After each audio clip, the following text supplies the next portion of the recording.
Today we're going to talk about self-care and all the aspects that come with it. I think that I am getting a lot better on my self-care journey, and I can tell that because I feel better about myself, better about the people that are in my life. I'm going to tell you guys what's worked for me for this journey.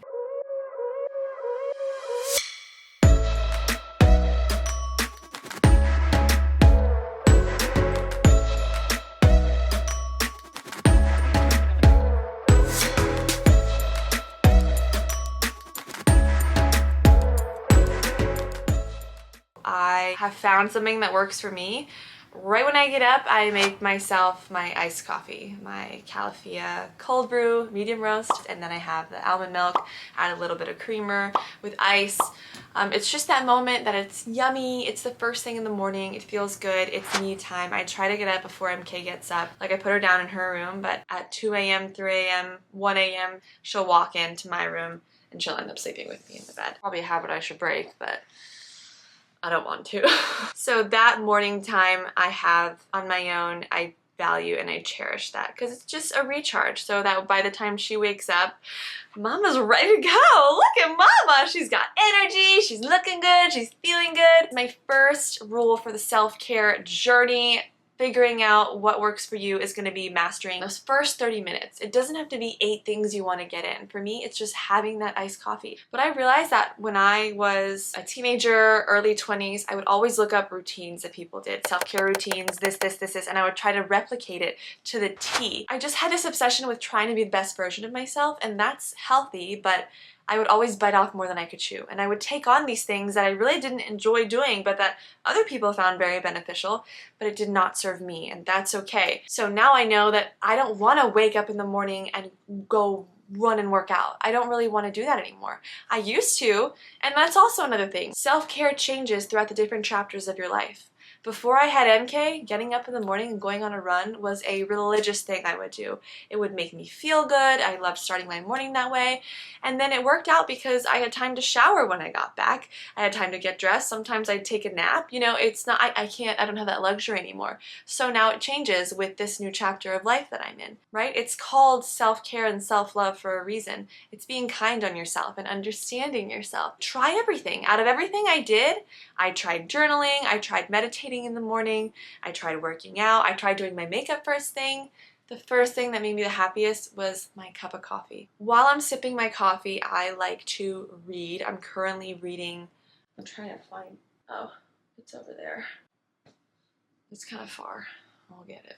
101 Essays That Will Change the Way You Think by Brianna West. I'm on page 93. I added reading in my morning routine.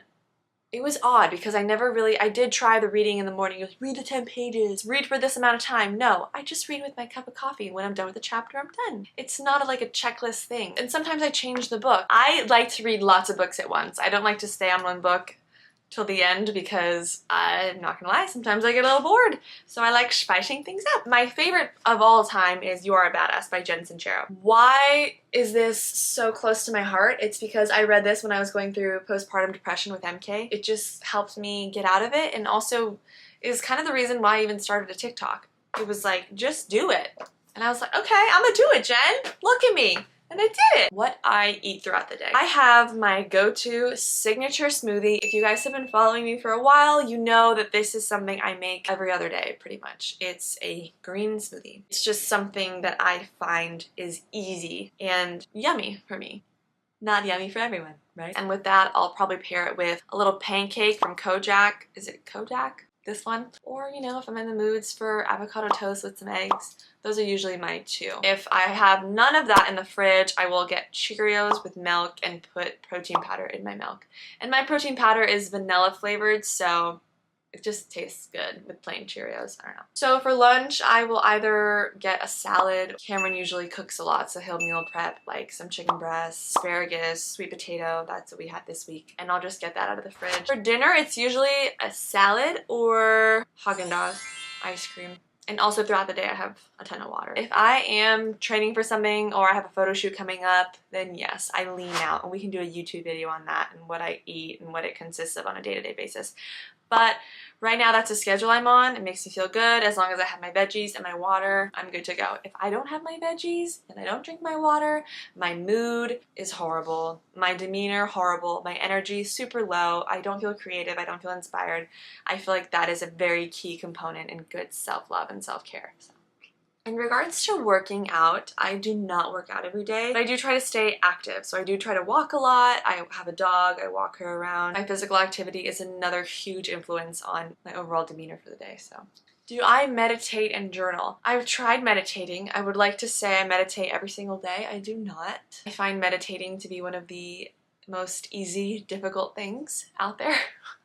I know the stats on how good it is for you. I know what it does for your brain, for your thought process. I don't meditate every day. I should, though. Sometimes I feel like my coffee in the morning is my meditation. So, I don't know. Since I'm telling you guys about what I do for my self-care, a big part of that is detaching from social media. Before I was on social media, I would delete my account when I was in high school or college. If I felt like it was taking up too much of my time, I would just delete the app. It was so easy for me to be like, this is taking up too much time, let me get rid of it. So I never had that initial like tie to social media that it was like, I need this validation.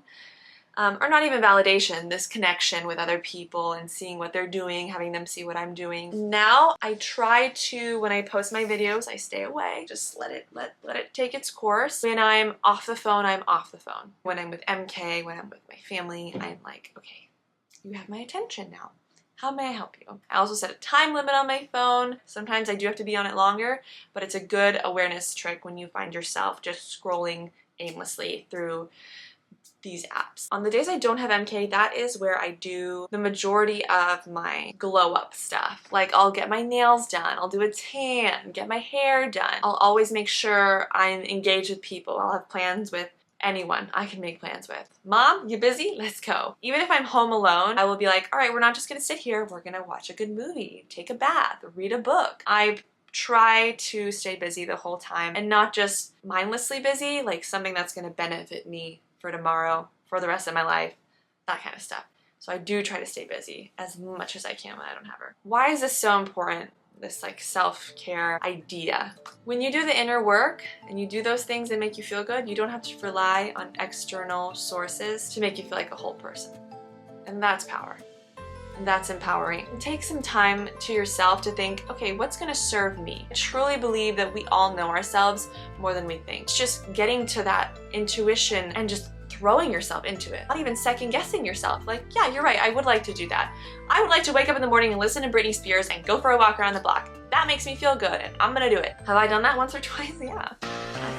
Sometimes change into yourself, how you watch out for yourself, feels uncomfortable because it's new. You've never been there before. If you start feeling that, you're doing something right. I want to end the video off with this. Fall in love with taking care of yourself. Fall in love with the healing process, with the inner work, with figuring out what it is you enjoy doing, what brings your heart joy, what fills your soul with sunshine, you know? Is it playing with your dog? Is it taking a nice hot shower, a bath, going to your favorite coffee shop, learning some new dance moves, going for a hike on a trail somewhere, going for a bike ride, getting a good workout in, taking a nap? Sometimes you just need a nap. Is it reading a good book? Is it doing a DIY project? Learning to draw something? And yes, you can have a lot of self-awareness, but it's also trying it because you don't really know till you try. So try out things, see what works for you. Essentially, fall in love with becoming the best version of yourself. Have compassion with your journey, have patience, and always make sure everything you're doing is out of love. Like this video I'm making for you. It's because I love you and I want you to hear this. And I want one person to just be like, okay, this made an impact on my day. I'm gonna change what I do tomorrow. And then I'm gonna change what I do for that week. Now it's a month. Now it's a year. Now it's my whole life. I find that this is a huge part of mental health. As someone who has struggled with that before, it has been a huge saving grace in that department for me. So I hope I can extend that knowledge and gesture to you. I love you guys. Thank you so much for tuning in. I will see you next week. Besos, my kittens. And I leave you with that. Now, I don't know what I am going to do. Maybe do something for me, no? It seems right. Love you guys. Bye.